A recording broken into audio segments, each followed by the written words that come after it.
বন্ধুরা, আজকে আমরা আলোচনা করব ক্লাস 9 এর ফিজিক্যাল সায়েন্স নিয়ে। কেননা এর আগে অনেক কমেন্টে এসেছিল, অনেক রিকোয়েস্ট এসেছিল, তোমরা সবাই বলছিলে যে ক্লাস 9 এবং 10 এর ফিজিক্যাল সায়েন্সের ক্লাস শুরু করার জন্য। তো আজকে তার প্রথম ভিডিও আসছে। প্রথম যে চ্যাপ্টারটা আমরা শুরু করব ক্লাস 9 এর, সেটা হলো ওয়ার্ক, পাওয়ার অ্যান্ড এনার্জি, কার্য, ক্ষমতা এবং শক্তি। তো কার্য, ক্ষমতা, শক্তি কি জিনিস সব আমরা বুঝবো। আর দেখো তোমরা ক্লাসটা ভালো করে মনোযোগ দিয়ে, ক্লাসটা হয়তো একটু লেন্দি হতে পারে। আমার একটাই অনুরোধ তোমাদের কাছে, যারা ভিডিওটা দেখছো তারা স্কিপ করবে না, ভিডিওটা পুরোটা দেখো। একটু লেন্দি হলেও ধৈর্য ধরে, আমার মনে হয় তোমাদের কনসেপ্ট পুরোপুরি ক্লিয়ার হয়ে যাবে কার্য, ক্ষমতা এবং শক্তি নিয়ে। আজকে কার্য নিয়ে আলোচনা করব, এর পরের একটা ভিডিওতে আমরা ক্ষমতা নিয়ে আলোচনা করব এবং কার্যের দেখি কতটা কমপ্লিট হয় আজকে ফার্স্ট পার্টে, এবং থার্ড পার্ট আসবে, সেটা আমরা ক্ষমতা নিয়ে, শক্তি নিয়ে আলোচনা করব। বেসিক্যালি আমি 3টে পার্টে শেষ করার চেষ্টা করব, যদি আর না হয়, একটু লেন্দি হয়ে যায়, তাহলে হয়তো 4টে পার্ট আসতে পারে। তো আজকে ফার্স্ট পার্ট কার্য নিয়ে, দেখা যাক কার্য কি। তো ভিডিও শুরু করার আগে কয়েকটা কথা বলি তোমাদেরকে, যে কার্য কি। কার্য কি? দেখো, কার্য আমরা বাস্তব জীবনে আমরা বিভিন্ন ভাবে নানা রকমের কার্য করি, সেরকম বলি মুখে। কি করছিস? খাচ্ছি। কি করছিস? আমি চ্যাট করছি। তো আমরা সবাই বলো, বা আমরাও বলি। তো আমরা সবাই বলি যে আমি যা করছি সেটাই আমার কাজ, আমি তো কিছু একটা কাজ করছি, ইভেন বসে আছি সেটাও কাজ করছি। কিন্তু পদার্থবিদ্যাতে কাজ বলতে ঠিক একটু অন্যরকম বোঝায়। অন্যরকম বলতে কি টোটালি আলাদা? না, আলাদা ঠিক না। আমরা মুখের কথায় যেটাকে কার্য বলে বলি, আমাদের চলতি কথার সাথে পদার্থবিদ্যার কথার একটু পার্থক্য কোথাও কোথাও চলে আসে। কোথায় আসে তাহলে? প্রশ্ন হলো কোথায় আসে পার্থক্যটা? পার্থক্যটা এরকম, আমি একটা উদাহরণ দিয়ে বলি। তার আগে একটা কথা বলি, যে আমরা যে সমস্ত চলতি কথাগুলো বলি, সেগুলো যতটা টু দি পয়েন্ট না হয়, যুক্তিযুক্ত, একদম সঠিক না হয়, পদার্থবিদ্যায় প্রত্যেকটা কথা বা প্রত্যেকটা ওয়ার্ড, প্রত্যেকটা সংজ্ঞা বা ডেফিনেশন একদম টু দি পয়েন্ট বা যুক্তিযুক্ত হয়। তাহলে আমাদের যে কার্য বলি, সেটার সঙ্গে পদার্থবিদ্যার কার্য কি আলাদা? না, আলাদা না। আমি একটা উদাহরণ দিই তোমাদেরকে ছোট্ট। সেটা হলো, আমি ধরো কোনো দোকানে গেছি, কিংবা তুমি দোকানে গেছো, দিয়ে বলছো কোল্ড ড্রিঙ্কস এর দোকানে গেছো। দোকানদারকে বললে আমি কোল্ড ড্রিঙ্কস নেব, তো দোকানদার তোমাকে একটা থামস আপ নিয়ে এসে ধরো দিয়ে দিল।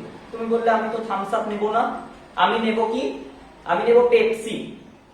তাহলে তোমার বলাটা অতটা টু দি পয়েন্ট হয়নি। কেন হয়নি? সেই জন্য দোকানদার বুঝতে পারেনি। কারণ কি, কোল্ড ড্রিঙ্কস অনেক কোম্পানির হয়, পেপসি, লিমকা, কোকোকোলা, অনেক। তো তোমাকে গিয়ে দোকানে বলতে হতো যে আমি একটা থামস আপ নেব, তাহলে দোকানদার তোমাকে থামস আপটাই দিত। থামস আপ হলো কোল্ড ড্রিঙ্কস এর একটা কোম্পানি, উল্লেখ করে বললাম। তো পদার্থবিদ্যায় কোনো সংজ্ঞা বা ডেফিনেশন দেওয়ার সময়তে ঠিক ততটাই ওই রকম ভাবে স্পেসিফিক উদ্দেশ্য করে একদম ক্লিয়ার ভাবে বোঝানো থাকে। তার জন্য আমাদের পদার্থবিদ্যায় কোনো কোনো কথার সাথে বাস্তব জগতে আমরা যেসব ওয়ার্ড বা কথা ইউজ করি, তার কিছু কিছু পার্থক্য চলে আসে। তো এবার দেখা যাক আমরা কার্য কি। দেখো, কার্য হচ্ছে কাজ, সবাই জানো। ওয়ার্ক, ওয়ার্ক কি? বল এবং সরণের গুণফল। বল এবং সরণের গুণফল বুঝলাম। বলটা কি? সরণটা কি? বল হচ্ছে আমি কোনো কিছুর উপরে কোনো বল প্রয়োগ করছি, সেটা হলো বল। আর সরণটা কি? সরণ আমরা জানি যে ডিস্টেন্স, একটা ওয়ার্ড আছে ডিস্টেন্স। ডিস্টেন্স মানে দূরত্ব। তাহলে ডিস্টেন্স আর ডিসপ্লেসমেন্টের মধ্যে পার্থক্য কি? এইটা যদি তোমরা না বুঝো, তাহলে এখানে তোমাদের একটু অসুবিধা হতে পারে। আমি একটু হালকা করে বুঝিয়ে দিচ্ছি। ডিস্টেন্স হলো দূরত্ব। আমি ধরো কোনো একটা রাস্তায়, ধরো আমি এখান থেকে যাত্রা শুরু করলাম, শুরু করে পূর্ব দিকে গেলাম 5 মিটার, তারপর আবার আমি উত্তর দিকে গেলাম 10 মিটার, তারপর আবার ধরো আমি পূর্ব দিকে গেলাম 5 মিটার। আমার ডিস্টেন্স কত, দূরত্ব কত অতিক্রম করলাম।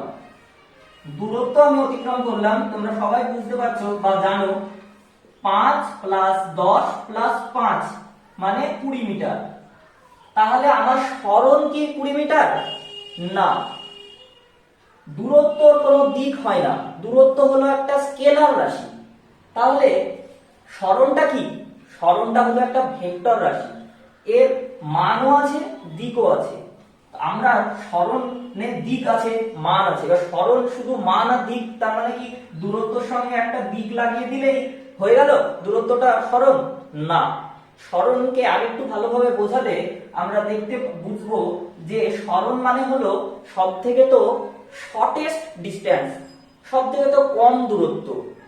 প্রাথমিক বিন্দু যেখান থেকে আমি যাত্রা শুরু করেছিলাম এবং অন্তিম বিন্দু যেখানে আমার যাত্রা শেষ হলো, সেই দুই বিন্দুর মাঝে যে দূরত্ব, সব থেকে তো কম যে দূরত্ব, সেই দূরত্বটা হলো আমার সরণ, সঙ্গে মান, মানে সঙ্গে দিক, কেননা সরণ একটা ভেক্টর রাশি।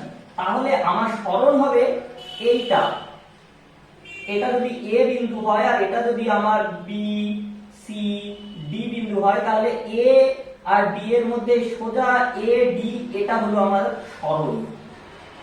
সরণ শুধুমাত্র এ ডি, তাহলে এ ডি এর মানটা হলো সরণের মান। আর এ ডি দিকটা হলো, এটা যদি পূর্ব দিক হয় আর এটা যদি নর্থ হয়, তাহলে এ ডি দিক হলো নর্থ ইস্ট। তাহলে সরণের মান আছে, দিক আছে, এটাই হলো সরণ। আর ডিসটেন্সের শুধু মান আছে, শুধু এগুলো যোগ করলেই আমার ডিসটেন্স 20 মিটার বেরিয়ে গেল। কিন্তু এটাকে সরণ বের করতে গেলে আমাদেরকে এটাকে একটা ত্রিভুজ আকার দিতে হবে, তারপরে বের করতে হবে অতিভুজের দৈর্ঘ্য, তাহলে আমার সেইটা হবে সরণের মান। এইটুকু, এর বেশি আমি আর বেশি ডিপলি কিছু বোঝাচ্ছি না, এইটুকুই। তো সরণ, তোমরা এই সরণের এইটুকু পাশে লিখে রাখতে পারো, খাতায় সবকিছু লিখবে। এটাই আমার তোমাদের কাছে বলার আছে যে আমি যখন পড়াবো বা পয়েন্টগুলো লিখবো বোর্ডে, সেগুলো তোমরা সবাই খাতায় সঙ্গে সঙ্গে নোট ডাউন করবে, তাহলে পরে পড়তে বা বুঝতে তোমাদের সুবিধা হবে। আচ্ছা, তাহলে সরণ এবং বলের গুণফল হলো কার্য। তাহলে কার্যকে আমরা কি দিয়ে লিখি? ডব্লিউ দিয়ে। বলকে আমরা কি দিয়ে লিখি? এফ, ফোর্স, ফোর্সের প্রথম অক্ষর এফ দিয়ে লিখি। সরণকে আমরা এস দিয়ে লিখি, কখনো কখনো ডি দিয়েও লিখি। তো সরণ, এই দুটোর মাথায় তীর কেন? তীর বোঝানো মানে ভেক্টর বোঝানো হয়। কোনো কিছু মাথায় তীর দেওয়া, অ্যারো সিম্বল, মানে সেটাকে ভেক্টর রাশি, সেটা বোঝানো হয়। তাহলে ভেক্টর রাশি, ফোর্স একটা ভেক্টর রাশি, সরণও একটা ভেক্টর রাশি, ঠিক আছে? কিন্তু কার্য একটা স্কেলার রাশি, মাঝে গুণ, কিন্তু ডট মানেও গুণ, কিন্তু এখানে আছে দুটো ভেক্টর রাশি গুণ। ভেক্টর রাশি গুণ করার পদ্ধতি একটু আলাদা হয়, এটাকে ডট প্রোডাক্ট বলে। তো ডট প্রোডাক্ট তোমাদের ভেক্টর যেহেতু নেই, সেহেতু আমি বলে রাখি, এটুকু একটু মনে রাখো। ওয়ার্কের ফর্মুলা কি? ওয়ার্কের সূত্র কি? ফোর্স, বল ইনটু সরণ ইনটু cos থিটা, মানে f ডট s, মানে এখানটায় আর ভেক্টর থাকবে না, এটা যেহেতু ওয়ার্ক একটা স্কেলার রাশি, শুধু মান আছে, তাই এটা মান, বলের মান, সরণের মান, সঙ্গে cos থিটা। এই cos থিটাটা কি? cos থিটাটা, এই যে থিটা, এই থিটাটা কিছু না, থিটাটা হলো কোণ। কি করে আসলো ভেক্টর না বুঝলে তোমরা বুঝতে পারবে না, অত তোমাদের নেই সিলেবাসে 9 এ, তাই ভেক্টর নিয়ে আমি বলবো না কিছু। তো cos থিটা, cos থিটা, এই যে থিটাটা হলো কোণ, থিটা হলো এই বল, ফোর্স, আর ধরো এটা হলো সরণ, এই যে দুটো ভেক্টর, এই মাঝের কোণ, এটাই হলো থিটা, এখান থেকে এসেছে cos থিটা। এইবার আমাদেরকে সব ডিটেইলসে বুঝতে হবে কি কারণে হচ্ছে, কেন হচ্ছে। তো দেখো, প্রথমেই যেটা বলবো, এই নোটগুলো তোমরা নোট ডাউন করবে। সেটা হলো, প্রথমে কি, আমাদেরকে কোনো বস্তুর কার্য, পদার্থবিদ্যাতে বলছে কার্য তখনই হবে যখন কোনো বস্তুর উপরে বল প্রয়োগ করব এবং বলের প্রয়োগের ফলে বস্তুটার সরণ হবে, তখনই শুধুমাত্র কার্য হবে। যদি সরণ না হয় তাহলে কার্য হবে না।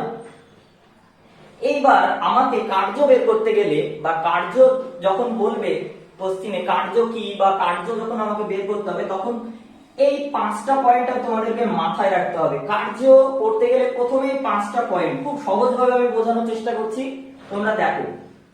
দেখো, প্রথম পয়েন্ট কি, বস্তুর উপর বল প্রয়োগ হচ্ছে কিনা। আমাকে সরল জিজ্ঞাসা করলো, আমি দেখবো যে আমি বস্তুটার উপরে বা ব্যক্তিটার উপরে বল প্রয়োগ হচ্ছে কিনা, বস্তুর উপরে বল প্রয়োগ হচ্ছে কিনা। যদি বল প্রয়োগ হয় তাহলে দ্বিতীয় কন্ডিশনটা দেখবো যে বস্তুর সরণ হচ্ছে কিনা। ঠিক আছে, আচ্ছা এবার দেখবো তৃতীয় পয়েন্ট, যদি সরণ হলো বল প্রয়োগ হলো বুঝলাম, তাহলে দেখতে হবে কোন বলের সাপেক্ষে কৃত কার্য হয়েছে। এইটা হলো সবথেকে তো মেন পয়েন্ট জানতে চেয়েছি। মানে কোশ্চিনে আমাকে দেখতে হবে যে বল প্রয়োগ করলাম, সরণ হলো, কিন্তু আমাকে কোশ্চিনে যেটা জানতে চেয়েছি কৃত কার্য কত, কৃত কার্যটা কোন বলের সাপেক্ষে জানতে চেয়েছে। তার কারণ আমি একটা বল প্রয়োগ করলাম, এখানে অনেক রকমের বল কাজ করে। আমি বল প্রয়োগ করলাম, বলের বিরুদ্ধে কার্য হলো, ঠিক আছে, সরণ হলো, কার্য হলো, ঠিক আছে। এখানে আমার দ্বারা প্রয়োগ বল আছে, উপর দিকে তুললে অভিকর্ষজ বলের দ্বারা প্রয়োগ বল আছে, যদি সামনের দিকে এগিয়ে যায় তাহলে ঘর্ষণ বল আছে, এখানে অনেক রকমের বল আছে। এত কিছু বুঝতে হবে না, তো তোমাদেরকে প্রথমে দেখতে হবে কোন বলের সাপেক্ষে আমাকে কোশ্চিনে কার্যটা জানতে চেয়েছে। তারপরে 4 নম্বর দেখতে হবে যে বলের সাপেক্ষে আমাকে কার্যটা জানতে চেয়েছে সেই বলের সাপেক্ষে বস্তু বা ব্যক্তির সরণটা কোন দিকে হচ্ছে। আমি বল প্রয়োগ করলাম এই দিকে, সরণ এই দিকে হলো নাকি উল্টো দিকে হলো নাকি সরণ হলো না। এই 3টে কন্ডিশন, হয় সরণ হবে না, নয়তো সরণ সামনের দিকে, আমি যেদিকে বল প্রয়োগ করলাম সেই দিকে হবে, নয়তো দেখা গেল আমি বল প্রয়োগ করলাম এই দিকে কিন্তু সরণ হচ্ছে এই দিকে। ঠিক আছে, তো কোন দিকে সরণ হচ্ছে সেটা দেখতে হবে। 5 নম্বর পয়েন্ট, প্রযুক্ত বল এবং সরণের মধ্যবর্তী কোণ কত। আমি বল প্রয়োগ করলাম আর সরণ হলো, এই দুটো যে কাজ হলো, বলও প্রয়োগ করলাম সরণও হলো, এদের মধ্যবর্তী কোণ কত। এইখান থেকেই এসছে এই থিটাটা। তো এখান থেকেই তোমাদেরকে এইবার গুরুত্ব দিয়ে বুঝতে হবে। তাহলে দেখো, এখান থেকে এই 5 নম্বর পয়েন্টের 3টে কন্ডিশন আছে। 3টে কন্ডিশন কি, প্রযুক্ত বল এবং সরণের মধ্যবর্তী কোণ। 1 হতে পারে আমার সরণের মধ্যবর্তী কোণ 0, 2 হতে পারে সরণের মধ্যবর্তী কোণ, তোমাদের সিলেবাসে 3টে কন্ডিশনই আছে বেসিক্যালি, 90 বা 180। তো দেখা যাক আমি একের পর এক কি কি আসতে পারে কন্ডিশন। তো চলো দেখি, বলছে ফার্স্ট 1 নম্বর, বস্তুর বা ব্যক্তির সরণ প্রযুক্ত বলের সাথে একই সরলরেখায় বা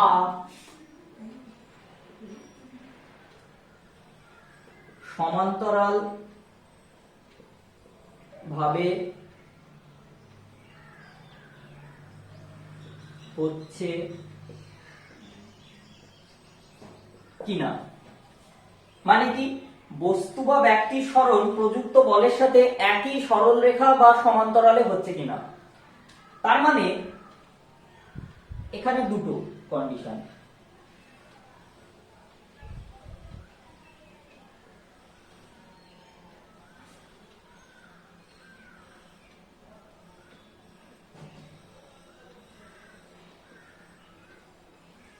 এখানে দেখো দুটো ছবি আঁকিয়েছি। আমি একটা উদাহরণ দিই, ডায়েরিটাকে ফেললাম, এখানে আমি বল প্রয়োগ করলাম, ডায়েরিটা সরণের দিকে হলো, একই সমান্তরালে হলো। ধরো আমি এখানে বল প্রয়োগ করলাম, এভাবে সরলো, একই সমান্তরালে যদি হয়, আমরা জানি দুটি সমান্তরাল সরলরেখার মধ্যবর্তী কোণ কত, 0 ডিগ্রি। কেননা সরলরেখা দুটো সবসময় সমান্তরালই চলে, এটা নিয়ম। সরলরেখা দুটো সমান্তরালে চলে, তাহলে তাদের মধ্যবর্তী কোণ কত? 0 ডিগ্রি। আবার যদি প্রযুক্ত বল এবং সরণ একই সরলরেখায় হয়, তাহলেও দেখো প্রযুক্ত বলের দিক আর সরণের দিক একই দিক, এদের একই দিকে, এদের কোণ কত? 0 ডিগ্রি। ঠিক আছে,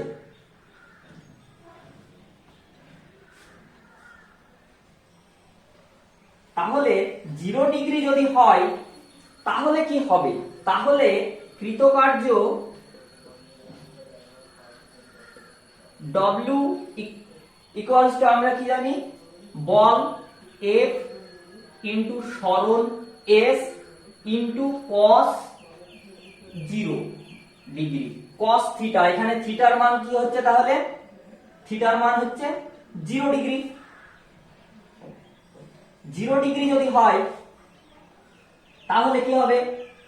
cos 0 ডিগ্রির মান, cos 0 ডিগ্রির মান, এটা তোমাদেরকে মনে রাখতে হবে, cos 0 ডিগ্রির মান হচ্ছে 1।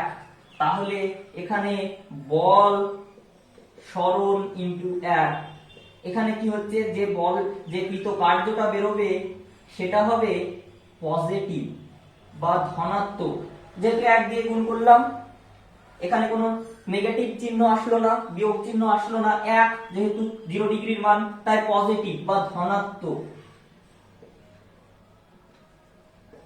ধনাত্মক, এটাকে বলবে ধনাত্মক কার্য। তাহলে ধনাত্মক কার্য কি?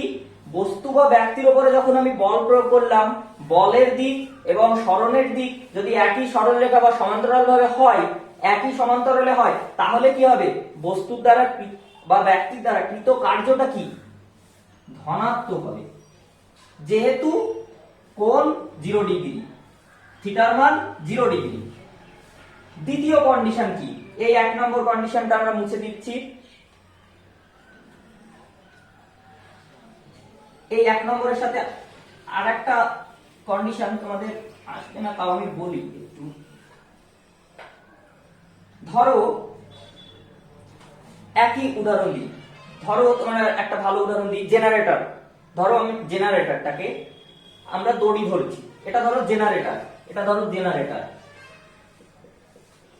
জেনারেটরটা আছে, জেনারেটরকে যখন টানা হয়, টানে, তখন দেখবে একটা দড়ি ধরে কিছু লোক টানে সামনের দিকে, আবার কিছু লোক ঠেলে। এই যে ঠেলা, এই ঠেলাটা আমরা অলরেডি বুঝলাম, বল প্রয়োগ করছি, বলের দিকে সরণ হচ্ছে। ঠিক আছে, তাহলে এই মানুষগুলো দ্বারা কৃতকার্য ধনাত্মক হলো।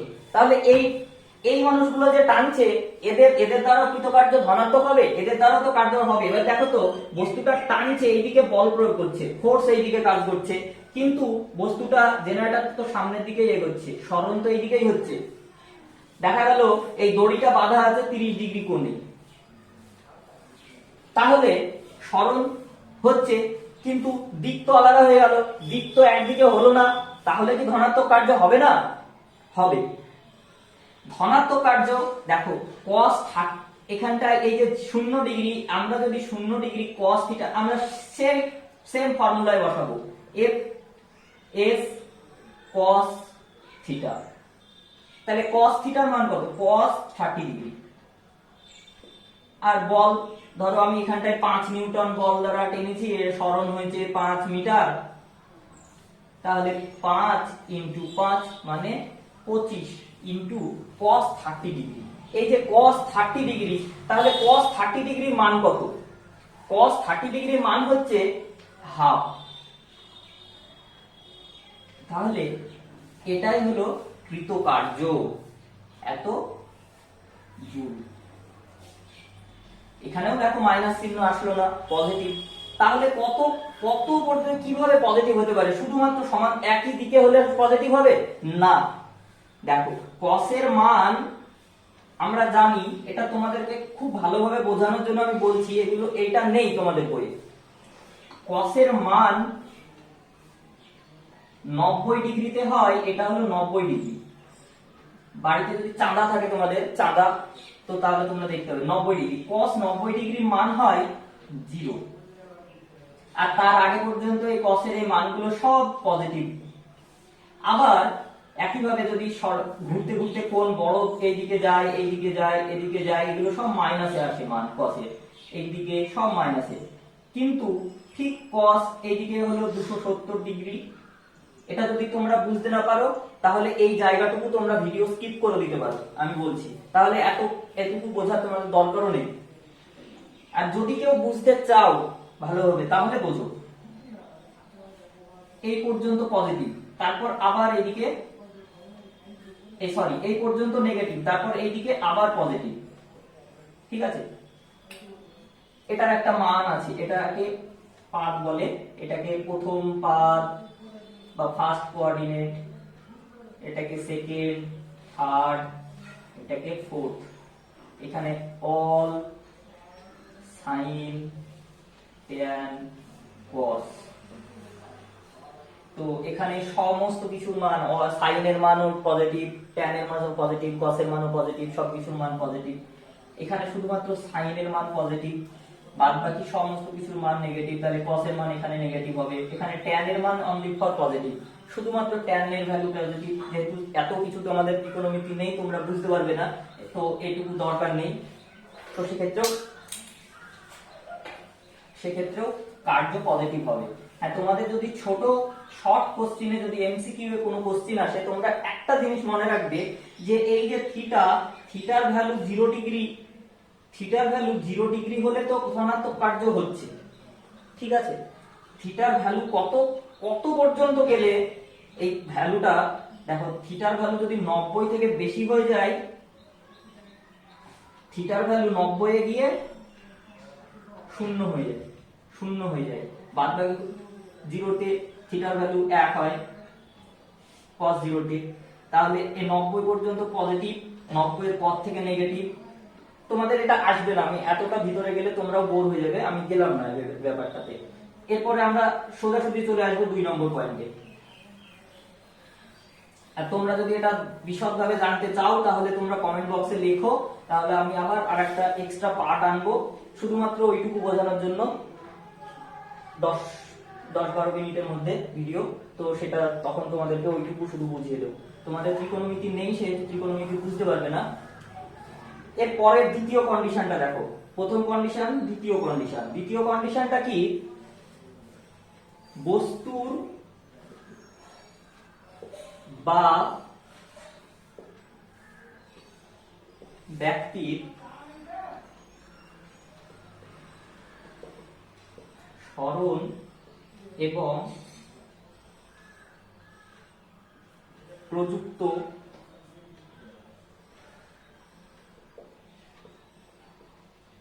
দিক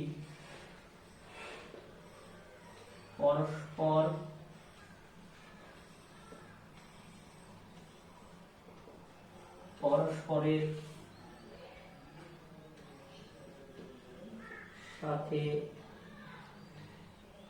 লম্ব ভাবে আছে কিনা। লম্ব ভাবে মানে লম্ব 90 ডিগ্রি। তো লম্ব ভাবে আছে কিনা মানে কি? বস্তু এবং ব্যক্তির উপর প্রযুক্ত বল, আমি এই বস্তুটার উপরে, ডাইরেক্টের উপরে বল প্রয়োগ করলাম, বলের দিক এই দিকে, কিন্তু বস্তুটার সরণ এই দিকে কিনা। মানে কিরকম, এখানে একটা খুব সুন্দর উদাহরণ তোমাদের বইয়েও দেওয়া আছে, দেখবে কোনো একটা ব্যক্তি ধরো একটা হাতে সুটকেস নিয়ে এগিয়ে যাচ্ছে, সুটকেস নিয়ে এগিয়ে যাচ্ছে, ব্যক্তিটার সরণ হলো এইদিকে, কিন্তু এই যে সুটকেসটা সেটা তো ভারী, সেটা তো নিয়ে যাচ্ছে সে, তাহলে কি সে ব্যক্তিটা কার্য করছে না? দেখো কি করে, যদি বলে ব্যক্তিটার কার্য অভিকর্ষজ বলের, ওই যে তোমাদেরকে এই পয়েন্টটা বলেছিলাম, কোন বলের সাপেক্ষে কৃত কার্য জানতে চেয়েছে। তো যদি অভিকর্ষজ বল, দেখো অভিকর্ষজ বল হলো, আমরা জানি পৃথিবী প্রত্যেকটা বস্তুকে তার কেন্দ্রের দিকে টানে অভিকর্ষজ বলের দ্বারা, ভূপৃষ্ঠ থেকে উপরে তুললে অভিকর্ষজ বলের দ্বারা টানে। তো সেই অভিকর্ষজ বল কিন্তু এই সুটকেসটার উপরে কাজ করছে। এই অভিকর্ষজ বলের মানটাকে জি দ্বারা ডিনোট করা হয়, এর মান 9.8 নিউটন। ঠিক আছে, তো এদিকে দেখো আমার অভিকর্ষজ বল ফোর্স জি কাজ করছে, জি নিচের দিকে লম্বভাবে, অথচ সরণ হচ্ছে ওই এটা সুটকেসটা সরণ হচ্ছে ব্যক্তিটার সঙ্গে সামনের দিকে, এই দিকে সরণ হচ্ছে, এইদিকে বল এইদিকে সরণ কাজ করছে।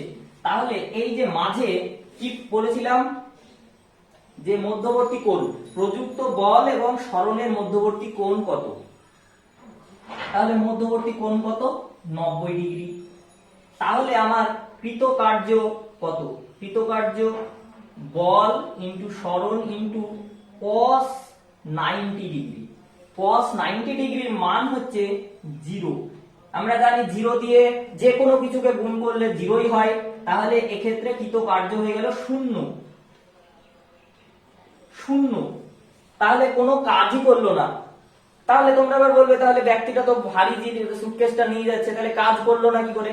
হ্যাঁ, ব্যক্তিটা এই পয়েন্টটাকে আবার বলছি কোন বলের সাপেক্ষে জানতে চেয়েছে, গ্র্যাভিটেশনাল ফোর্স জি এর সাপেক্ষে ব্যক্তিটার সরণের সাথে বা সুটকেসটার সরণ অভিকর্ষজ বলের সাথে 90 ডিগ্রিতে আছে, তাই অভিকর্ষজ বলের সাপেক্ষে ব্যক্তিটার কার্য কি? 0। কিন্তু উল্টো দিকে তো ব্যক্তিটা তো যাচ্ছে, এদিকে কাজ হচ্ছে আমার সরণ, অথচ বল আমার এদিকে ফ্রিকশন ফোর্সও কাজ করে উল্টো দিকে, ফ্রিকশন ফোর্সের বা ঘর্ষণ বল, তো ঘর্ষণ বলের সাপেক্ষে অবশ্যই কাজ করছে, সে ঋণাত্মক হতে পারে। ঠিক আছে, তো তাহলে কি দেখা গেল? 0। আমার কাজ কি এক্ষেত্রে? যদি বল, প্রযুক্ত বল এবং সরণের অভিমুখ পরস্পরের লম্বভাবে ক্রিয়া করে বা 90 ডিগ্রি হয় দুটোর মধ্যবর্তী কোণ, বল এবং সরণের মধ্যবর্তী কোণ, তাহলে আমাদের কৃতকার্য হবে 0। কৃতকার্য 0 কি করে? না তো থিটার মান 90 ডিগ্রি, cos থিটার মান cos 90 ডিগ্রির মান হচ্ছে 0। তাহলে আমাদেরকে কি কি দুটো মনে রাখতে হচ্ছে?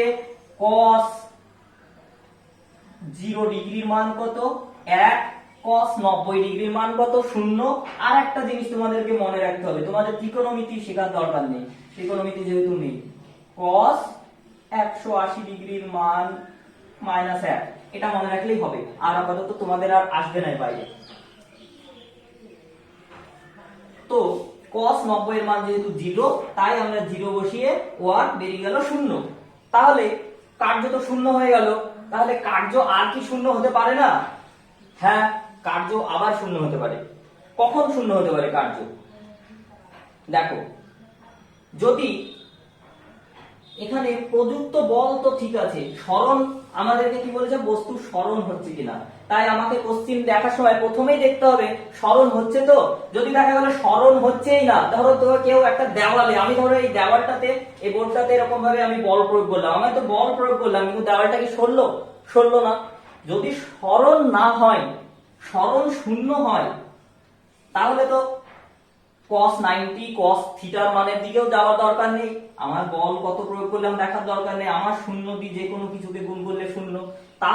তাহলে সেক্ষেত্রেও হবে কার্য 0। তাহলে কার্য 0 হওয়ার দুটো কন্ডিশন পেলাম, এক, প্রযুক্ত বল এবং সরণের অভিমুখ যদি পরস্পরের লম্বভাবে ক্রিয়া করে, পরস্পরের সহিত লম্বভাবে ক্রিয়া করে, তাহলে হবে কৃতকার্য 0।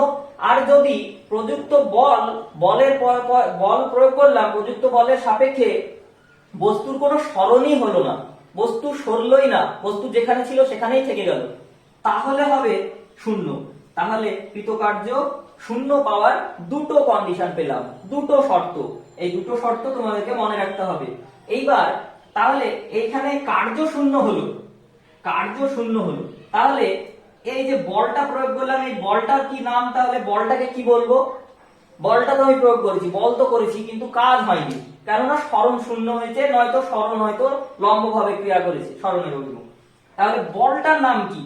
যখন কার্য 0 হবে, তখন যে বলটা থাকলে, এই বল যে প্রয়োগ বল, আমি যে বলটা প্রয়োগ করছি সেই বলটাকে তখন বলবো আমরা কার্য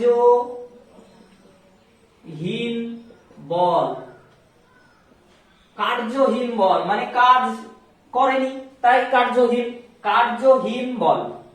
ব্যাস, ক্লিয়ার? এই পর্যন্ত হলো।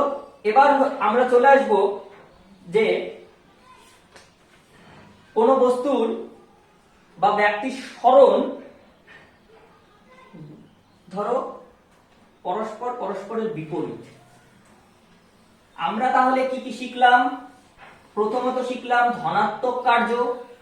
ধনাত্মক কার্য যখন বস্তুর উপর প্রযুক্ত বল এবং স্মরণের অভিমুখ একই দিকে হয় তখন হয় ধনাত্মক কার্য। যখন বস্তু, তারপরে কি শিখলাম? শূন্য কার্য, কার্য শূন্য বা কার্যহীন বল।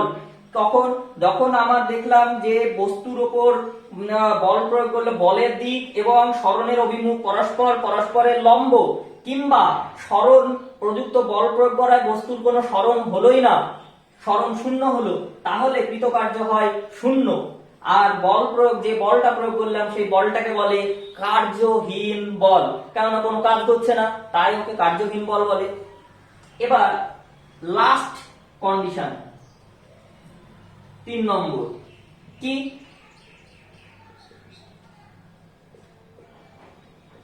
তোমাদের এই লেখাটা তোমরা কমেন্ট বক্সে লিখে জানিও। যদি তোমরা পিডিএফ ফাইল চাও তাহলে আমার টেলিগ্রাম চ্যানেলে জয়েন করবে, টেলিগ্রাম চ্যানেলে তাহলে পিডিএফ ফাইলটা দিয়ে দেওয়ার ব্যবস্থা করব, তাহলে তোমাদের আরো হয়তো সুবিধা হবে। জানাবে সেটা কমেন্ট বক্সে কমেন্ট করে। প্রযুক্ত বল এবং বস্তু বা ব্যক্তির স্মরণ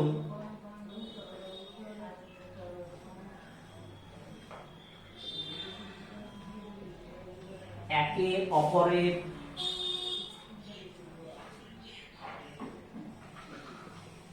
বিপরীত মুখী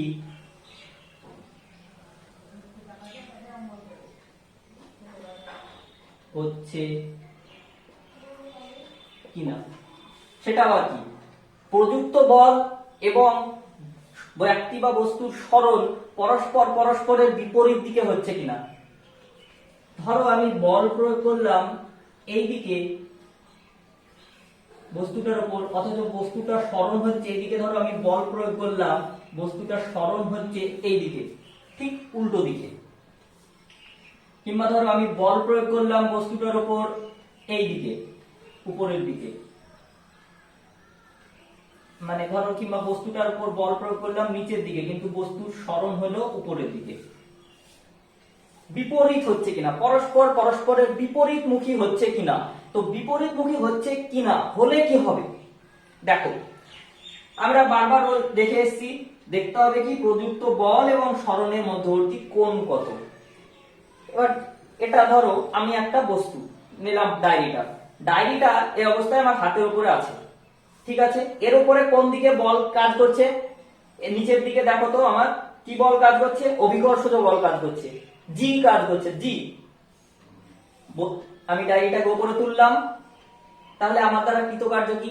অভিকর্ষজ বলের সাপেক্ষে, অভিকর্ষজ বলের সাপেক্ষে আমি বস্তুটাকে তুললাম। বস্তুটার স্মরণ কোন দিকে হলো? বস্তুটার স্মরণ হলো উপরের দিকে, অথচ অভিকর্ষজ বল কোন দিকে কাজ করছে? নিচের দিকে। এই উদাহরণটা থেকে তোমরা দুটো জিনিস বুঝতে পারছো। দেখো, আমার কার্য, আমার বল, আমি যে বলটা প্রয়োগ করলাম সেই বলটা কোন দিকে? উপরের দিকে বল প্রয়োগ করলাম, সেই জন্য তো খাতাটা উপরের দিকে উঠলো বা ডায়েরিটা। তাহলে আমার দ্বারা প্রযুক্ত বল এবং ডায়েরির স্মরণের অভিমুখ দুটোই উপরের দিকে, দুটোই উপরের দিকে। কিন্তু অভিকর্ষজ বলটা কাজ করছে, জি কাজ করছে নিচের দিকে। তাহলে এখান থেকে দুটো জিনিস ক্লিয়ার হয়ে যাবে তোমাদের। দেখো, যদি আমাকে জানতে চাই, আমরা কি বলেছিলাম যে বলের সাপেক্ষে কৃতকার্য জানতে চেয়েছে সেই বলের সাপেক্ষে বস্তু বা ব্যক্তি স্মরণ কোন দিকে হচ্ছে। যদি কোশ্চিনে আমাকে জানতে চাই, এইটা খুব মন দিয়ে শুনবে, আমার দ্বারা প্রযুক্ত বলের সাপেক্ষে কৃতকার্য কত, আমার দ্বারা প্রযুক্ত বল, সেক্ষেত্রে দেখো আমার দ্বারা প্রযুক্ত বল উপরের দিকে, স্মরণও উপরের দিকে। তাহলে আমার দ্বারা কৃতকার্য হবে কিন্তু একই দিকে হলে কি হয়, ধনাত্মক, পজিটিভ। ঠিক আছে, মাঝে কোণ কত, 0 ডিগ্রি। আমিও যেদিকে বল প্রয়োগ করলাম সরণও সেই দিকে হলো, তাহলে এক্ষেত্রে পজিটিভ। মাঝের অ্যাঙ্গেল কত, 0 ডিগ্রি। কিন্তু যদি বলে কোশ্চিনে যে অভিকর্ষজ বলের সাপেক্ষে বস্তুটা সরণ হলো, এই উপরের দিকে হলো, তাহলে অভিকর্ষজ বলের সাপেক্ষে কৃতকার্য কত। অভিকর্ষজ বল দেখো কাজ করছে ঠিক নিচের দিকে, অথচ বস্তুটা সরণ হয়েছে উপরের দিকে। এটা ধরো অভিকর্ষজ বল জি, এই দিকে ধরো সরণ হয়েছে। তাহলে অভিকর্ষজ বলের সাপেক্ষে কৃতকার্য বের করতে গেলে মধ্যবর্তী কোণ কত, আর 0 ডিগ্রি হচ্ছে না, এটা এইদিকে এটা এইদিকে। তার মানে কত, একটা সরল রেখার মধ্যবর্তী এক সাইডে কোণ আমরা জানি 180 ডিগ্রি হয়। কি করে 180 ডিগ্রি হচ্ছে দেখো, সেটাও বলে দিচ্ছি। এইদিকে বল ধরো, এইদিকে সরল, দুটোই কাজ করছে, সরল দুটোই কাজ করছে। মাঝে কোণ কত, 0। একটু ধরো সরল উপরের দিকে গেল, কোণ আসলো ধরো 30, 40, 50, 60, 90, 100, 110, 130, এভাবে বাড়তে বাড়তে বাড়তে বাড়তে দেখো ঠিক বিপরীত যেটা সোজা সরল রেখা উল্টো দিকে, সেখানটায় চাঁদা দেখলে বুঝতে পারবে কোণ কত, টোটালটা যোগ করলে 180 ডিগ্রি। তাহলে মধ্যবর্তী কোণ কত, একটা সরল 180 ডিগ্রি। তাহলে আমার প্রযুক্ত বল কোন বল, অভিকর্ষজ বল, নিচের দিকে কাজ করছে, সরণ উপরের দিকে, মধ্যবর্তী কোণ কত, 180 ডিগ্রি। তাহলে কার্য ওয়ার্ক সমান কত, বল ইনটু সরণ ইনটু cos 180 ডিগ্রি। আমরা কি বলেছিলাম, আমি তোমাকে cos 180 ডিগ্রি তিনটে মান মনে রাখতে। cos 180 ডিগ্রির মান কত, -1। তাহলে মান যদি বসাই, বলের মান যাই হোক বসালাম, ধরো 5, সরণ হলো 5, তাহলে কিন্তু মাইনাস চিহ্ন আছে, তাহলে কত হলো, উত্তর হয়ে যাবে -25 জুল। তাহলে কি কার্যের আগে একটা নেগেটিভ চিহ্ন চলে আসলো, বিয়োগ। মানে কি, আমার অভিকর্ষজ বলের সাপেক্ষে কৃতকার্য কত, ঋণাত্মক কৃতকার্য, নেগেটিভ কৃতকার্য বা ঋণাত্মক কৃতকার্য, এটাকেই বলে ঋণাত্মক কার্য। তাহলে আমরা কি কি শিখলাম, ধনাত্মক কার্যহীন বল কোথা থেকে আসলো, যখন আমরা কার্য শূন্য হলো। আর 3 নম্বর কি শিখলাম, ঋণাত্মক কার্য। 3টে শিখলাম, ব্যাস কার্য হয়ে গেল। এবার কার্যের আমরা কি আর কি শেখার থাকলো, আমাদের থাকলো কার্যের একক, কার্যের ডাইমেনশন বা মাত্রা। তো এগুলো তোমরা ভিডিওটা পজ করে টোটালটা লিখে নেবে। আমরা এবার কার্যের একক এবং মাত্রাটা দেখে নিলেই আমাদের আজকে কার্য শেষ হয়ে যাবে। আমি কার্যটা আজকে টোটালটা শেষ করে দিতে চাইছি, তাই ভিডিওটা একটু লেন্দি হলেও আমি শেষ করে দিতে চাইছি। তাহলে পরের দিন ক্ষমতা এবং তারপরের দিন আমরা শক্তি করব কাজ, তাহলে আমাদের গোটা অধ্যায়টা শেষ হয়ে যাবে। বুঝতে না পারলে কোন জায়গাটায় বুঝতে পারছো না সরাসরি কমেন্ট করে লিখে জানাবে, কিংবা আমাদের ফেসবুকের পেজে যাবে, ফেসবুকে সার্চে গিয়ে লিখবে টিউটোরিয়াল উৎপল।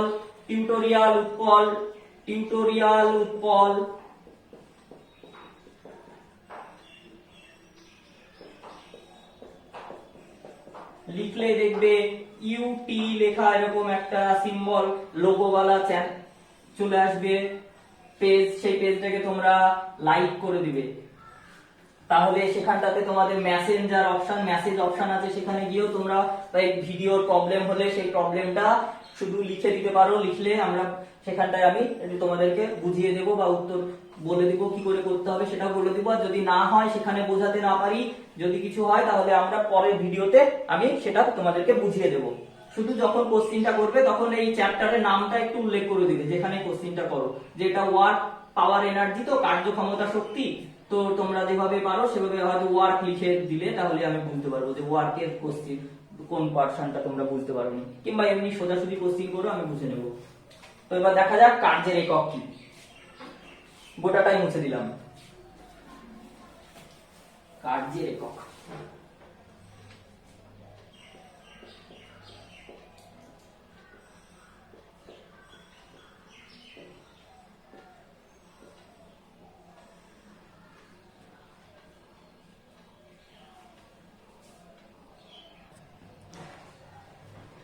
তো দেখো কার্যের একক কি, তিনটে পদ্ধতি, পরম একক, দুটো পদ্ধতি, সিজিএস পদ্ধতি এবং এসআই পদ্ধতি। তো কার্যের পরম একক কি, অভিকর্ষীয় একক কি, আর ব্যবহারিক একক কি? তো পরম একক হচ্ছে সিজিএস পদ্ধতিতে আর্গ বা ডাইন সেন্টিমিটার। এই আর্গ বা ডাইন সেন্টিমিটার কেন বলছি বা কাকে বলে? দেখো আমরা কি জানি, বল, বল মানে ওয়ার্ক সমান কি, কার্য সমান কি, বল ইনটু সরণ। তাহলে বল, এই যে বল বলছি, ফোর্স, এই বলের একক কি সিজিএস পদ্ধতিতে? সিজিএস পদ্ধতিতে বলের একক কি? বলের একক হচ্ছে ডাইন। যখন আমরা কোনো সংজ্ঞা বলি, আর্গের সংজ্ঞা তোমাদের কোশ্চেনে আসতেই পারে, এক আর্গ সমান কত, বা কি এক আর্গের সংজ্ঞা লেখো, বা জুল, এক জুলের সংজ্ঞা লেখো। তো সংজ্ঞা কি করে বুঝবো এটাকে কাকে বলে, আর্গ কাকে বলে, আর এই জুল বা কাকে বলে? তো দেখো প্রথমে যখন সংজ্ঞার কথা বলবো তখন আমাকে দেখতে হবে যে আমাকে কোন পদ্ধতিতে বলছেন সংজ্ঞাটা। দেখছি সিজিএস পদ্ধতিতে বলছি। সিজিএস পদ্ধতিতে বলের একক কি, ডাইন।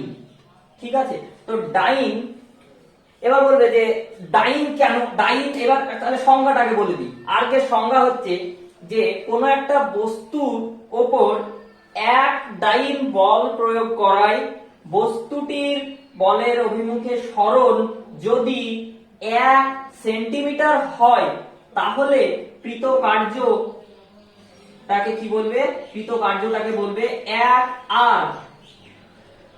1 আর্গ মানে আমি বস্তুটার উপরে যদি 1 ডাইন বল প্রয়োগ করি, 1 ডাইন, বস্তুটার সরণ যদি বলের অভিমুখে যদি 1 সেন্টিমিটার হয় তাহলে আমার দ্বারা প্রযুক্ত বলের পরিমাণ কত, 1 আর্গ। 1 erg, 1 erg. এবার বলে ডাইনটা কি, ডাইনের সংজ্ঞাটাও আমি তোমাদেরকে বুঝিয়ে দিচ্ছি। ডাইন কেন? সিজিএস পদ্ধতিতে আমরা জানি, দেখো পদ্ধতিগুলো একটু বলি। সিজিএস বা সেন্টিমিটার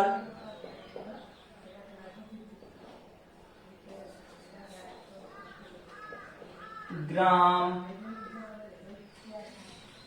সেকেন্ড।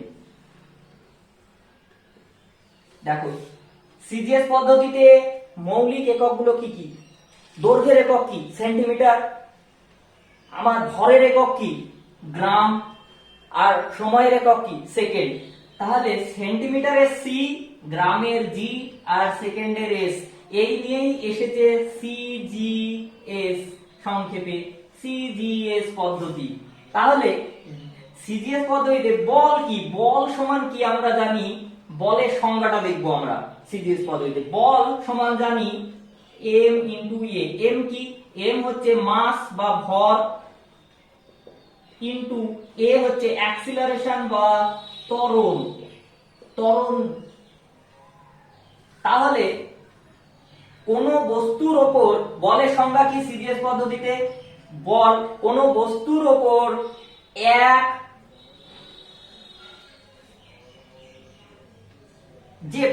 কোন বস্তুর ওপর যে পরিমাণ বল প্রয়োগ করতে হবে, কত গ্রাম বস্তুর ওপর, সি, গ্রাম। 1 গ্রাম বস্তুর ওপর যে পরিমাণ বল প্রয়োগ করতে করে বস্তুটির ত্বরণ কত, 1 সেন্টিমিটার পার সেকেন্ড স্কয়ার সৃষ্টি করা যায়, সেই পরিমাণ বলকে বলে ডাইন। সিজিএস পদ্ধতিতে বলের একক কি, ডাইন। ডাইন তাহলে কি পেয়ে গেলাম এখান থেকে আমরা? এক ডাইন কাকে বলে? এক ডাইন হলো কোন 1 গ্রাম ভরের কোন বস্তুর উপর যে পরিমাণ বল প্রয়োগ করে বস্তুটির ত্বরণ সৃষ্টি করা যায় 1 সেন্টিমিটার পার সেকেন্ড স্কয়ার, সেই পরিমাণ বলকে এক ডাইন বলা হয়। ঠিক এইখানে এবার ডাইনটা এবার তোমরা বুঝতে পারবে। ডাইন কোথা থেকে আসলো? বলের সিজিএস এর ইউনিট কি? ডাইন। ডাইন কি কেন আসলো আমি ভেঙে বুঝিয়ে দিলাম। এবার আমরা চলে যাব এসআই পদ্ধতি বা এমকেএস পদ্ধতি। এমকেএস পদ্ধতিতে কার্যের একক কি? জুল। কার্যের একক হলো জুল। ঠিক একই ভাবে বল ইনটু সরণ, তাহলে আমাকে বলেছে কি এবার? এসআই পদ্ধতিতে। তাহলে এসআই পদ্ধতিতে বলের একক কি? এসআই পদ্ধতিতে বলের একক হলো নিউটন। বলের একক নিউটন। আর কার্যের একক কি? আর না, কার্যের একক হলো জুল। জুল। তাহলে এখান থেকে আমরা 1 জুলের সংজ্ঞা কি করে পাবো? 1 জুলের সংজ্ঞা হলো সিজিএস পদ্ধতি। সিজিএস পদ্ধতিতে বলের একক কি পেয়েছি? নিউটন। তাহলে আর আমার সিজিএস পদ্ধতি, আমি এইটা একটু সিজিএস পদ্ধতিটা ভেঙে বুঝিয়ে দিই। এই সিজিএস পদ্ধতি বলছি এসআই পদ্ধতি। এসআই পদ্ধতিকে বলা হয় এমকেএস, মানে মিটার কিলোগ্রাম সেকেন্ড। এমকেএস। দেখো এমকেএস পদ্ধতি বা এসআই পদ্ধতি, এসআই পদ্ধতির আরেকটা নাম হচ্ছে এমকেএস পদ্ধতি। তো এমকেএস পদ্ধতি কি থেকে এসেছে? এমকেএস পদ্ধতি বা এসআই পদ্ধতিতে ঠিক একই ভাবে আমার মৌলিক এককগুলো কি? দৈর্ঘ্যের একক কি? মিটার। ভরের একক কি? কিলোগ্রাম। সময়ের একক কি? সেকেন্ড। দেখো মিটারের এম, কিলোগ্রামের কে, আর সেকেন্ডের এস, এই থেকে এসছে এমকেএস পদ্ধতি। তো এমকেএস পদ্ধতি। এবার এমকেএস পদ্ধতিতে জুল ওয়ার্কের সংজ্ঞা দেখব। কোন, তাহলে এখানে কি? কিলোগ্রাম। কোন বস্তুর উপরে 1 কিলোগ্রাম ভরের, ধরো 1 কিলোগ্রাম ভরের কোন বস্তুর উপরে যে পরিমাণ বল প্রয়োগ, বা যে পরিমাণ নয়, সরি, যেহেতু আমি সংজ্ঞা বলছি 1 জুলের, তাহলে 1 নিউটন। 1 নিউটন বল প্রয়োগ করায় বলের অভিমুখে বস্তুটির সরণ যদি 1 মিটার হয়, তাহলে আমার দ্বারা কৃত কার্যের কে বলবো 1 জুল। মানে 1 জুলের সংজ্ঞা কি দাঁড়ালো? তাহলে কোন বস্তুর উপরে, বস্তুটা কি? 1 কিলোগ্রাম ভরে, 1 কিলোগ্রাম ভরে কোন বস্তুর উপরে 1 নিউটন বল প্রয়োগ করায় বলের প্রয়োগের অভিমুখে বস্তুটির সরণ যদি 1 মিটার হয়, তাহলে কৃত কার্যকে বলা হয় 1 জুল। ক্লিয়ার? সেখান থেকেই এসছে। তো 1 জুল আমাদের বোঝা হয়ে গেল যে পরম একক কার্যের এসআই পদ্ধতিতে হলো জুল, আর সিজিএস পদ্ধতিতে হলো আর। কি করে এসেছে, কি করে সংজ্ঞা আমি বুঝিয়ে দিলাম। এরপরে হচ্ছে অভিকর্ষীয় একক। অভিকর্ষীয় একক বা গ্র্যাভিটেশনাল ইউনিট সিজিএস পদ্ধতিতে হচ্ছে গ্রাম সেন্টিমিটার, আর এসআই পদ্ধতি বা এমকেএস পদ্ধতিতে তোমরা পড়ার সময় সব সময় বলবে এসআই বা এমকেএস, তাতে তোমাদের ওই এমকেএস মিটার কিলোগ্রাম সেকেন্ড তোমাদের ইউনিট গুলো মনে থেকে যাবে। ঠিক আছে? তো দেখো সিজিএস পদ্ধতিতে গ্রাম সেন্টিমিটার মানে কি? গ্রাম সেন্টিমিটারের সংজ্ঞাটা কি? গ্রাম সেন্টিমিটার হলো 1 গ্রাম ভরের কোন বস্তুকে অভিকর্ষজ, 1 গ্রাম ভরের কোন বস্তুকে অভিকর্ষজ বলের বিরুদ্ধে 1 সেন্টিমিটার উপরে তুলতে, 1 সেন্টিমিটার সরণ ঘটাতে, 1 সেন্টিমিটার উপরে তুলতে যে পরিমাণ কার্য করা হয় তাকে বলা হয় গ্রাম সেন্টিমিটার। ঠিক একইভাবে এমকেএস পদ্ধতিতে, এবার এমকেএস পদ্ধতিতে কি? ভরের একক কেজি, তাহলে এটা হয়ে যাবে কি? 1 কেজি। তাহলে 1 কেজি ভরের কোন বস্তুকে অভিকর্ষজ বলের বিরুদ্ধে 1 মিটার সরণ ঘটানোর জন্য 1 মিটার সরণ ঘটানোর জন্য বা 1 মিটার উপরে তুলছি সেই জন্য 1 মিটার সরণের জন্য যে পরিমাণ কার্য করতে হয় তাকে বলা হয় kilogram KG metre, kilogram metre. হয়ে গেল অভিকর্ষীয় এককের সংজ্ঞা। এবার হলো ব্যবহারিক একক। ব্যবহারিক একক মানে সব জায়গায় ব্যবহার হয়। এসআই পদ্ধতির এককটা জুল। এটা কার্যের যে কোনো জায়গায়, তুমি কার্যের যে কোনো জায়গাতে কোনো জিনিসে কোথাও বলতে যাবে, সব জায়গাতে সমস্ত দেশে কি ব্যবহার করা হয়? Standard unit. ব্যবহারিক এটাই ব্যবহার করা হয়, জুল। এটা মনে রাখবে, ব্যবহারিক একক কি? জুল। আচ্ছা, এবার আমরা দেখে নেব সবথেকে ইম্পর্টেন্ট জিনিস, আর্গ এবং জুলের মধ্যে সম্পর্ক। এই আর্গ এবং জুলের মধ্যে সম্পর্ক, আর্গ এবং জুল এর মধ্যে সম্পর্ক কি? আর্গ এবং জুলের মধ্যে সম্পর্ক পয়েন্ট করে রাখবে। আর্গ এবং জুলের মধ্যে সম্পর্ক, যখনই এরকম কোন সম্পর্কের কথা বলবে তোমাকে, বা তোমাকে কোশ্চেনে এমনও আসতে পারে যে 1 জুল সমান, এখানটায় বলি 1 জুল সমান 10⁷ আর্গ, এটাকে প্রমাণ করো। বা জুল এবং আর্গের মধ্যে সম্পর্ক নির্ণয় করো। বা আর কি? সিজিএস পদ্ধতিতে, সিজিএস পদ্ধতিতে কার্যের পরম এককের সহিত জুল কি? এমকেএস পদ্ধতিতে কার্যের পরম এককের সম্পর্ক নির্ণয় করো। এরকমই কোশ্চেন আসবে। আমি 3 রকমের টাইপই বলে দিলাম। তো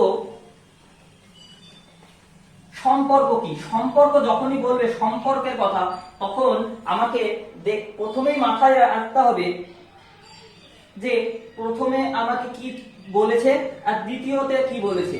প্রথমে বলেছে আর, আরটা কোন পদ্ধতির একক, আমাকে দেখতে হবে সম্পর্কটা কোন পদ্ধতি থেকে কোন পদ্ধতির দিকে যেতে বলেছে। আর হচ্ছে সিজিএস পদ্ধতির একক, আর জুল হচ্ছে এসআই পদ্ধতির একক। তাহলে আমাকে প্রথমেই মাথায় রাখতে হবে আমাকে সিজিএস পদ্ধতি থেকে যেতে হবে এসআই পদ্ধতিতে। ঠিক আছে? তাহলে দেখো 1 জুল সমান কত, কিংবা ধরো এখানটা জুল, এবং আমি এটাকে প্রথমে যদি লিখি, ধরো আর্গটাকে বের করতে বলেছে, তো এটাকে ধরো জুল লিখলাম, জুল, এটাকে ধরো আর্গ লিখলাম। জুল এবং আর্গের মধ্যে সম্পর্ক বইয়ের মতন ভাবে লিখলাম, বুঝতে সুবিধা হবে। জুল এবং আর্গ, তাহলে দেখো জুল কি? এসআই পদ্ধতির একক, আর আর্গ কি? সিজিএস পদ্ধতির একক। তাহলে আমাকে দেখতে হবে কি থেকে? এসআই পদ্ধতি থেকে যেতে বলেছে কোথায়? সম্পর্কে সিজিএস পদ্ধতিতে। তাহলে আমাকে প্রথমে দেখলাম আমি 1 জুল সমান কি? 1 জুল, 1 জুল কি জানি? 1 জুল হলো কার্য, W equals to force into সরণ, বল ইনটু সরণ। তাহলে বল কি?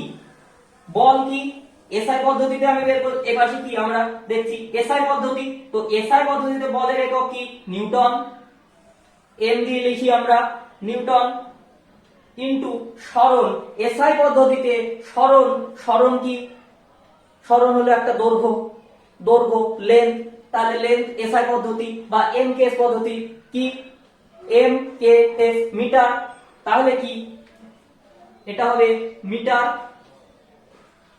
তাহলে 1 জুল সমান 1 newton into 1 newton into 1 metre. যেতে কোথায় বলেছে? যেতে বলেছে সিজিএস এ। সম্পর্ক বের করতে গেলে আমাকে যেতে হবে আর্গে। তাহলে দেখো একই পদ্ধতির এসআই এ একই পদ্ধতির ইউনিটে ট্রান্সফার করতে হয়, পরিবর্তন করতে হয়, এটা নিয়ম। তাহলে এসআই পদ্ধতির একক না হয় নিউটন মিটার, আমরা দেখলাম 1 জুল সমান। এই পর্যন্ত হলো আমার এসআই পদ্ধতি। এবার আমি যেতে শুরু করব সিজিএস পদ্ধতিতে। 1 নিউটন মানে সমান কত? সিজিএস পদ্ধতিতে এবার আমাকে বলের এককটা লিখতে হবে নিচে। তাহলে বলের একক সিজিএস পদ্ধতিতে কি? সিজিএস পদ্ধতিতে বলের একক আমরা কি এর আগে বললাম, একটু আগে বললাম, সিজিএস পদ্ধতিতে বলের একক হলো ডাইন। তাহলে 1 নিউটন সমান কত ডাইন? 1 নিউটন সমান 10 টু দি পাওয়ার 5 ডাইন। তাহলে এখানে আছে 1 নিউটন, তাহলে আমি লিখে দিলাম কি 10 to the power 5 dyne into 1 metre আছে। মিটার কিসের? মিটার হলো এমকেএস বা এসআই পদ্ধতি। আমি প্রথম থেকে বলছি এটা এসআই পদ্ধতিতে চলছে, আমাকে যেতে হবে কোথায়? সিজিএস পদ্ধতিতে। সিজিএস পদ্ধতিতে তাহলে সিজিএস মিটার সমান কি? বা সিজিএস পদ্ধতিতে দৈর্ঘ্যের একক কি? সরণ। দৈর্ঘ্য লেন্থ, লেন্থের একক কি সিজিএস এ? সেন্টিমিটার। তাহলে 1 মিটার সমান কত সেন্টিমিটার? 1 মিটার সমান হচ্ছে 100 সেন্টিমিটার।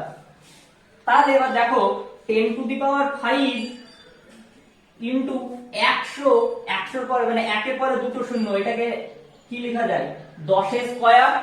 10 10 এ তো 100, দুটো 10, তাহলে 10, 10 এর পাওয়ার কত? 2, 10 এর স্কয়ার। তাহলে কি হয়ে গেল? 10 টু দি পাওয়ার 7। এবার আমার বেরিয়ে গেল আর চলে আসলো। তাহলে আমরা দেখে নিলাম যে 1 জুল সমান 10 টু দি পাওয়ার 7 আর 10 টু দি পাওয়ার 7 আর 1 জুল সমান, আমরা প্রমাণও করে ফেললাম কিভাবে আসলো 1 জুল সমান 10 টু দি পাওয়ার 7 আর। এবার লাস্ট টপিক, কার্যের মাত্রা বা ডাইমেনশন। এটা দিয়ে আজকের ভিডিও শেষ হবে। একটু দেখে নাও, তাহলে কার্য পুরো কমপ্লিট হয়ে যাবে তোমাদের।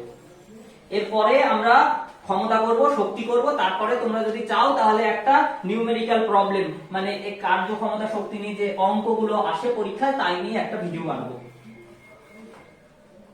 তো হলো কার্যের মাত্রা।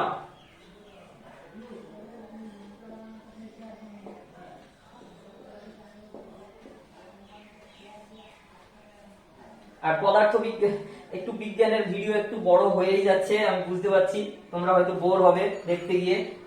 তো প্রথম ভিডিও তোমরা প্রথমটা একটু ভালো করে দেখো, স্কিপ করো না। যদি ভালো লাগে তাহলে পরবর্তীগুলো অবশ্যই দেখবে, আর যদি ভালো না লাগে সেটাও কমেন্টে জানিও। তো কার্যের মাত্রা কি দেখো, কার্য ডব্লিউ সমান কি? বল ইনটু সরণ। আমি বারবার cos থিটা কোথায় গেল এখানটা তোমাদের মনে আসতেই পারে, বারবার আমি cos থিটা তাহলে বাদই দিয়ে দিচ্ছি, একবার এককে বাদ দিলাম। দেখো একক এখানটায় কোণ, এককে আসবে না। আর এটা হলো মাত্রা, মাত্রা কোণের আবার কি মাত্রা? কোণের কোনো মাত্রা নেই, মাত্রাহীন, তাই আমার cos থিটার কোনো দরকার নেই এখানটায়। বল ইনটু সরণ নিয়ে আমরা সব একক এবং মাত্রার ব্যাপারে আলোচনা করব। তো বল ইনটু সরণ। তো বল ইনটু সরণ, বলের সংজ্ঞা আমরা একটু আগে দেখলাম, force equals to M into A. M কি?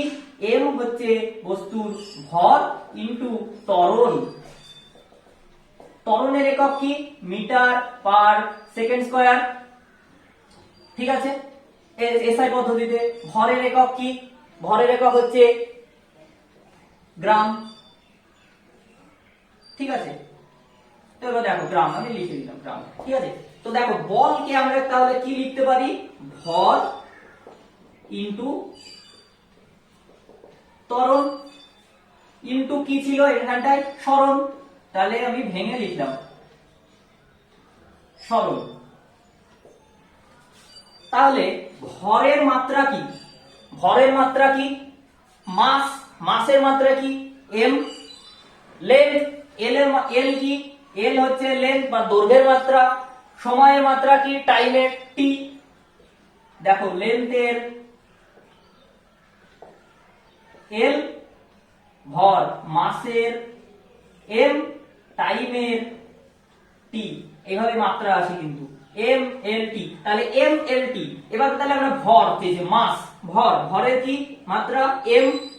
ত্বরণের মাত্রা কি? ত্বরণকে আমরা কি লিখলাম একটু আগে? একক মিটার পার সেকেন্ড স্কয়ার। তাহলে মিটার কি? দৈর্ঘ্যের একক। তাহলে দৈর্ঘ্য কি? এল। তাহলে এল বাই সেকেন্ড স্কয়ার। সেকেন্ডটা কি? টাইম, সময়। তাহলে টাইমের স্কয়ার। দেখো তো টাইমের স্কয়ার। তাহলে আমাকে ত্বরণ কি লিখবো এখানটায়? L into by T square into সরণ, সরণ কি আবার দৈর্ঘ্য, একটা লেন্থ সরণ, সরণের একক কি তাহলে এল। তাহলে এবার যদি এটাকে গুছিয়ে লিখি তাহলে এম, দুটো এল আছে, তাহলে কি হলো এল স্কয়ার, আর টি, টিটাকে যদি এখানে আছে টি স্কয়ার বাই টি স্কয়ার, এটাকে যদি আরো ভেঙে লিখি তাহলে এম এল স্কয়ার, এই টি স্কয়ারটাকে উপরে যদি নিয়ে যায় তাহলে কি হয় 1 বাই টি স্কয়ার। এটাকে যদি উপরে লিখি তাহলে আমরা কি করি, পাওয়ার সবসময় নেগেটিভ হয়ে যায়, -2, তাহলে টি টু দি পাওয়ার -2। তাহলে কি কার্যের মাত্রা কি, ডব্লিউর মাত্রা কি, ডাইমেনশন কি, ডাইমেনশন কি M L square T to the power -2। ব্যাস হয়ে গেল। আশা করি তোমরা সব বুঝতে পেরেছো। ভিডিও কেমন লাগলো কমেন্ট বক্সে অবশ্যই জানিও। ভালো লাগলে শেয়ার করো, লাইক করো, আর আমাদের চ্যানেলটাকে অবশ্যই সাবস্ক্রাইব করো। Thank you, bye by.